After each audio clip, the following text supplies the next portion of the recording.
Boom. All right. All right. Hurry up, my food's getting cold. Let's hurry up. All right, I'm here with the legendary Marsha Warfield. Her food's getting cold, so we're going to talk real fast. Okay. Now, first of all, I hope you enjoyed coming home to Chicago and to Riddles. I had a ball. Yeah, it was. I had a ball. I got to meet really cool people I admire and hang out with them and just get their good juju. Good. And share a little happy smile.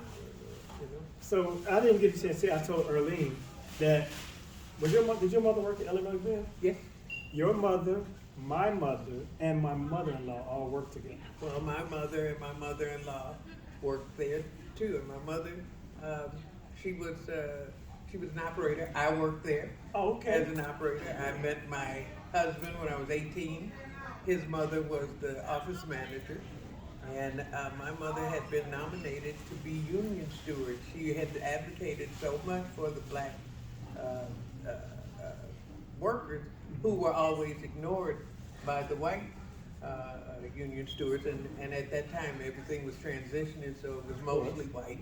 And my mother would go directly to the office manager and say, look, these women aren't getting this, that, and other. And she started getting them real money payback. Yeah. And so they nominated her to be union steward. Wow. And then she went on from there to become head of the tri-state local.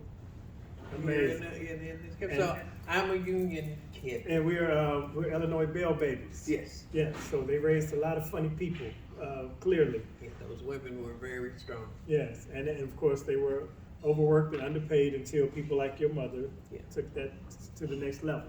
So you work with the great Richard Pryor. I'm sure you get questions about that all the time. Yeah. Yeah, but that scene with you guys with the food is amazing. But even more amazing is the sass that you brought to the Jet magazine as the black president. You know, there was when I went to church, there was always a lady who gave the announcements, and she always was first giving honor to God. Right. Pastor Johnson, and she was always very quick and very specific. Right. And so that was the energy that I used to that one little line, Roberta Davies, the Jet magazine. And he was like, yes, ma'am, because the power that you delivered the line. So how do you go from open mic in Chicago to night court? You invest about 12, 15 years of just doing it. Yeah. You do whatever you can. You know, this business has no rules. There are no blueprints. No shortcuts. Two people have ever made it the same way, because making it is different for everybody. And even comedy teams didn't come together, didn't make it the same way. Everybody has to do their own thing. And the only rule there is don't quit. Because if you quit, you know nothing's going to happen. Yeah. But if you don't quit, you don't know what might happen. Yeah. And all it takes is one gig, one phone call, one conversation, one gig, and it'll turn your whole life around. So if you quit, you could be quitting right before that phone call. The day before the phone call. So what's been one of your favorite places to do stand-up in your whole career? Like one of your favorite moments as a stand-up? Oh, my favorite moment as a stand-up was when when Richard Pryor would come to the Comedy Store, everybody would ask him if they could go on before him, of course, because nobody wanted to follow him. And he was always very gracious, and he let, everybody, all the named comics that were there, they were like, man, I can't follow you, whatever. Right. And so he asked me if I wanted to go on first. I said no, because I had been trained in Chicago. And in Chicago, you follow whoever was on the stage.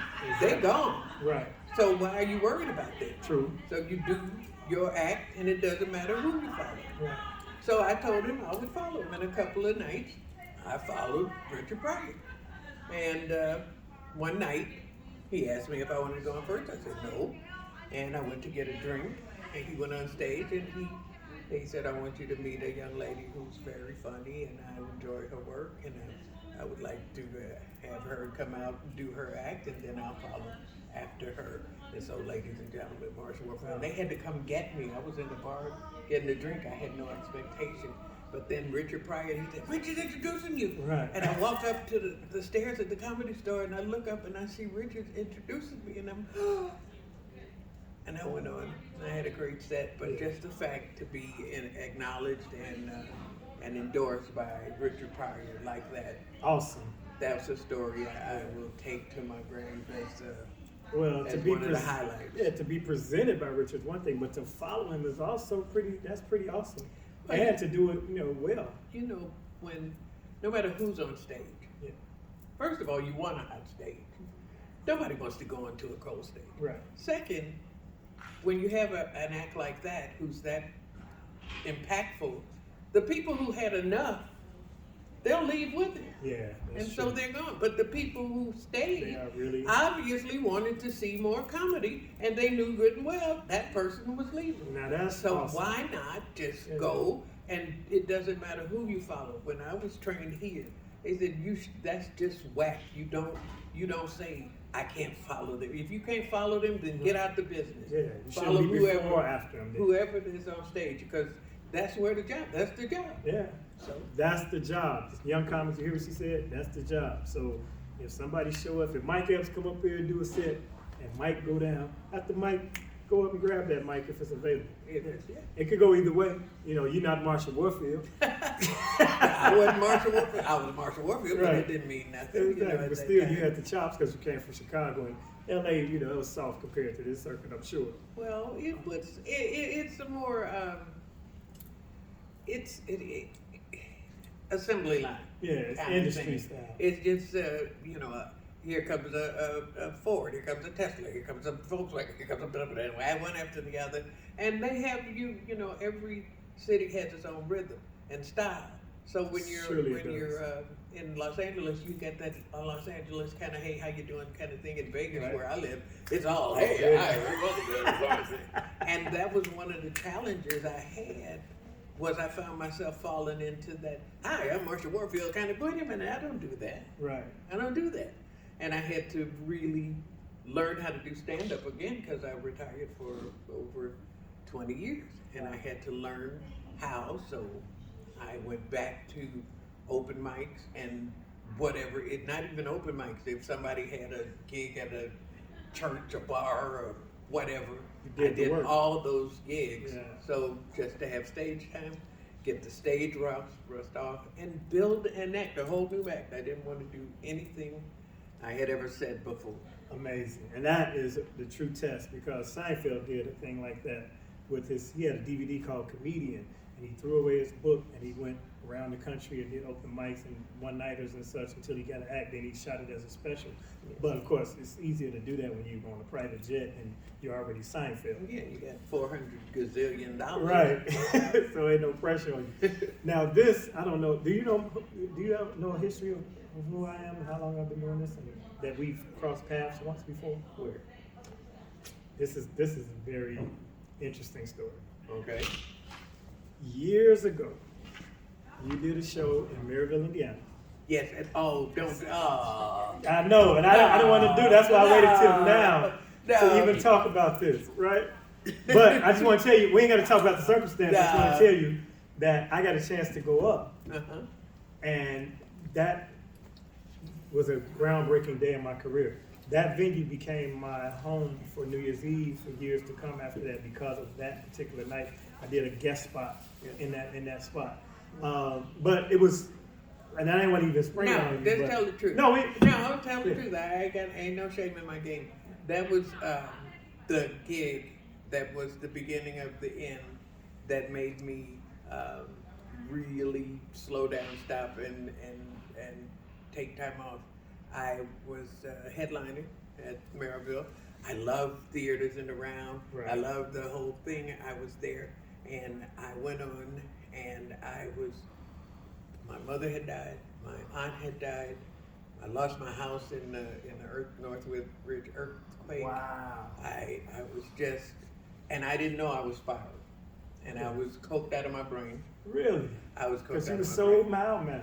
And I went on stage and bombed the bomb of a lifetime.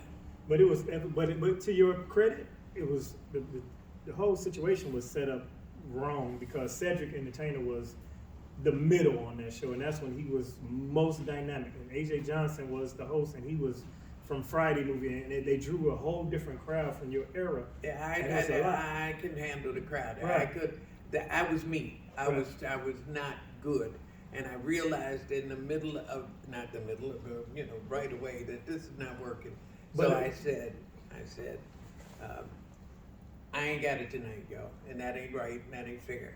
I said, but that young man who had done so well, I said, I'm gonna bring him back, and I want him to get my money.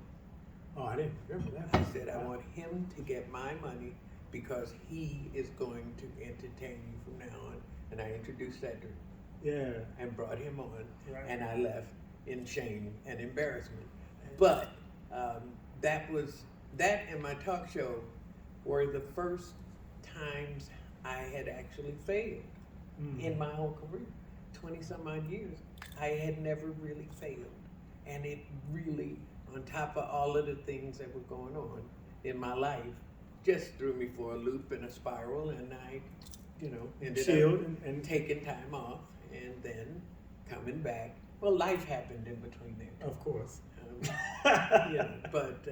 And then coming back when things were more amenable. So you did a Netflix, was that Netflix with you and the women? It was a whole group of women. It was kind of like your reintroduction to the industry. Was it women of a certain age? Did you do that? Oh, I did Women of a Certain Yes. Age. I'm doing it again in January 20th. Yes. Oh, good. Good. Where they shooting? Ohio.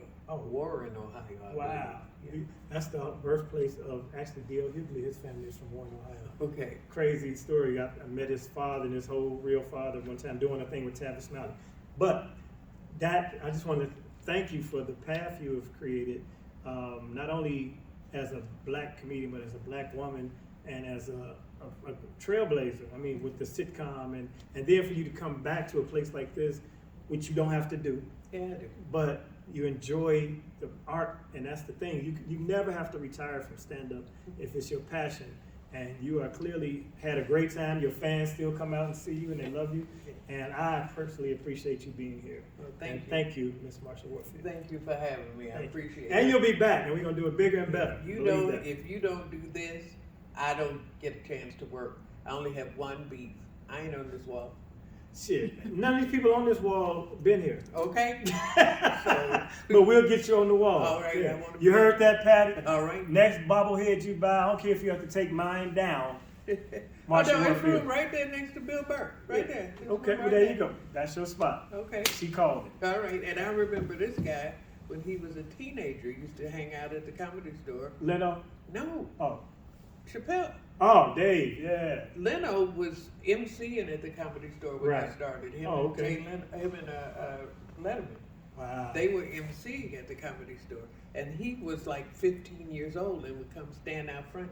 And he was a kid. He was like, I want to be a comic. I want to be a comic. I want to learn. And he was always asking questions. He was always like, and so you knew he was going to go. Yeah, especially starting that young. Yeah. And I also worked with Witherspoon a few times, and what a great dude. Spoon and his when I met Spoon, he had on tennis shorts, tight tennis shorts. He used to play tennis all the time. He was the doorman at the Comedy Store on the weekends, and he'd be at the door. And when the first night I went on stage, he was the doorman. Wow.